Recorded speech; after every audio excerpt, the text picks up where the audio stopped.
Psych Perspectives, GeoFucks.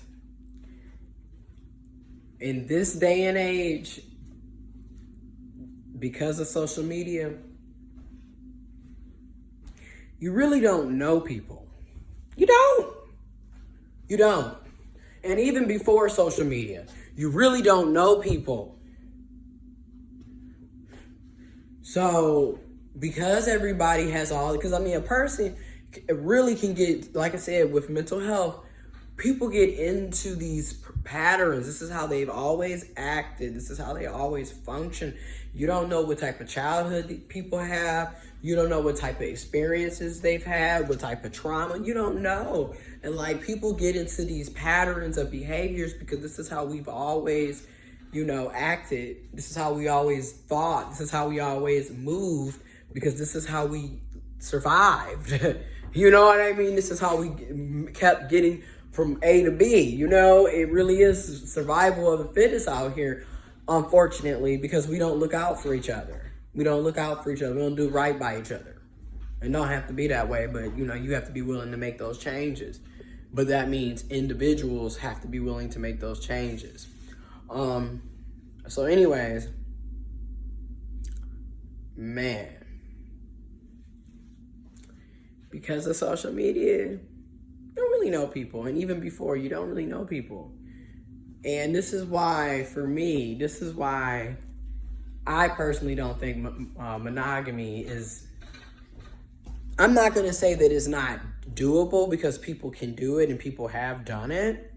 But I don't think that it should be the only relationship model that should be implemented, especially when you're dating or trying to get to know people. Or especially in this social media age, because it's like I said, we know people are not perfect. We know people are coming with issues, because you're not perfect. That's what I mean. This is what I don't be getting. It's like, we all, common sense really ain't common. And I just realized that. Like, if you know that you're coming with issues, or you have problems, or things that you need to work on, what makes you think the next person may not have the same issues or problems, or be going through something similar?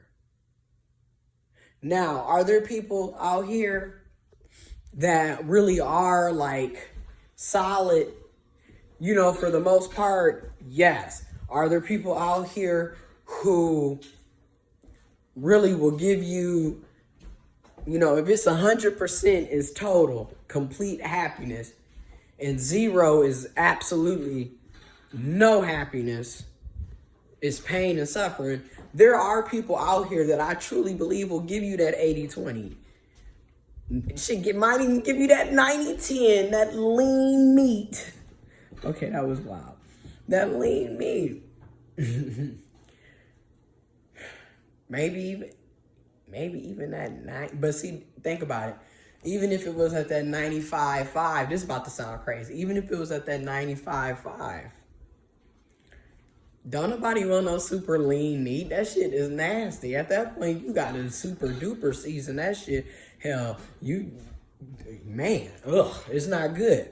So you need a balance, is what I'm getting at. You got to find that person where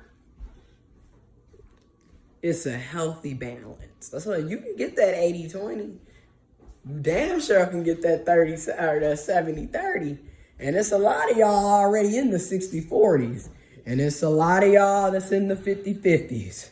And it's a lot of y'all below. We know. I just know me personally. After 70, I need you to be at least a C. I need you to be at least a C. Because I know at my darkest, deepest depths, I'm at least a C. Because it's like, come on, bro. Like, you need to still be willing to work on your problems. Work on getting better. Work on being accountable. You know what I mean? So for me, I could do a 70-30, but after that, I can't fuck with you. I ain't going back to that 60 below shit because, honey, That shit hurts. Cause you be like, okay, you be having some good moments, but then next thing you know, this motherfucker done went right back to being crazy and abusive, or you done went right back to being, you know what I mean? And I get it. We live in patterns. I get it. But you gotta break those patterns, because it's like you can't continue to be hurting yourself and hurting others. You know what I mean? Like, because what you do to yourself ends up directly being outward into society, into others. Like, we really are reflections of each other. So it's like, bro, if you want me to be happy, then bitch, you gotta be happy. Like, we really, it's weird. Like, we really are reflective of each other, you know? We soak each other in. And that's what's so mind-boggling about humans, you know? We really soak each other in. Like, we reflect. We reflect. You know, and that's why when you have children, you really have to be mindful of what that child is hearing, what that child is seeing. You know, because that's how we gon' vibe with you, because we have to see what you're doing, feel what you're doing, you know, taste all of that. We have to do all of that to figure out as humans, okay, this is how we live. This is how we survive. You know, so if you grow up and motherfuckers is yelling, cussing, screaming, it's loud, everybody, I'm telling you, that's why I'd be like, man. And the reason I say this is because people always comment on how well Mercy is, right? For him to be a pit bull, and they be like, damn, I never would have thought. And I'm like, and then it hit me like, damn, y'all scared of dogs. See, I never was scared of dogs. I grew up around dogs. We always had dogs, you know, big dogs, you know, all the way from my first dog, a golden retriever, to when I got he was a Labrador mix, and then I got a Rottweiler, Bashan Frise, Pomeranian, Pit Bull, African Boerboel, we've had dogs all the time, and big and small, and we train them. But it really hit me, like, damn, you know, y'all never seen a pit like Merce, and people be so, and I'm like, and it hit me. It's just like a child. It's just like a human child. It's really the environment. The environment is the biggest role.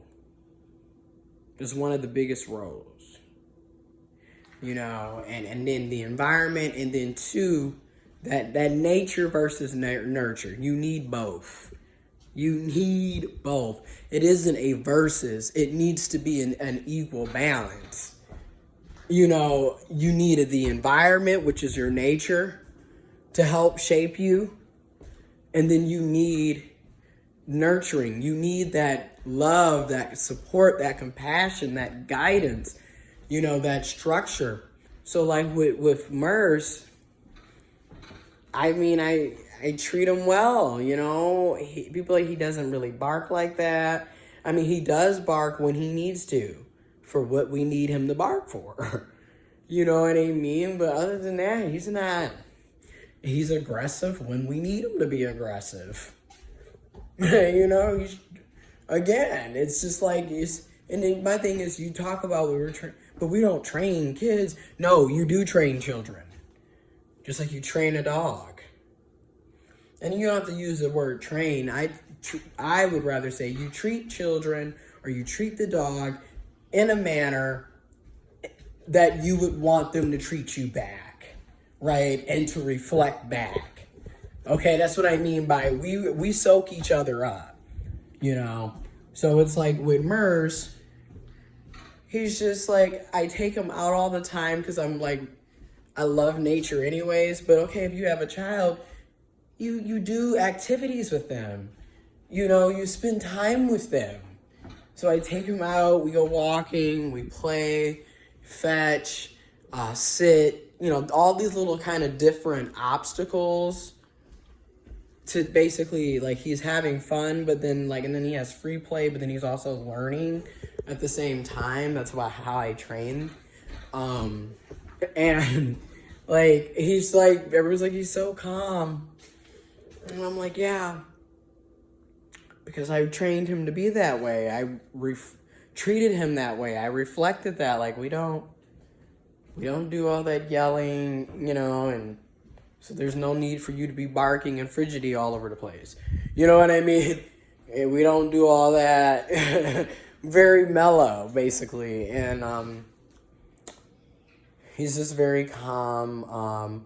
But when he first sees people, he's excited and hyper. And I get it. People are afraid of dogs because there's a lot of trauma. There's a lot of shit that has happened that is passed down. It's really deep once you get into this shit. But anyway, I'm going to get back in here and get this music. All right.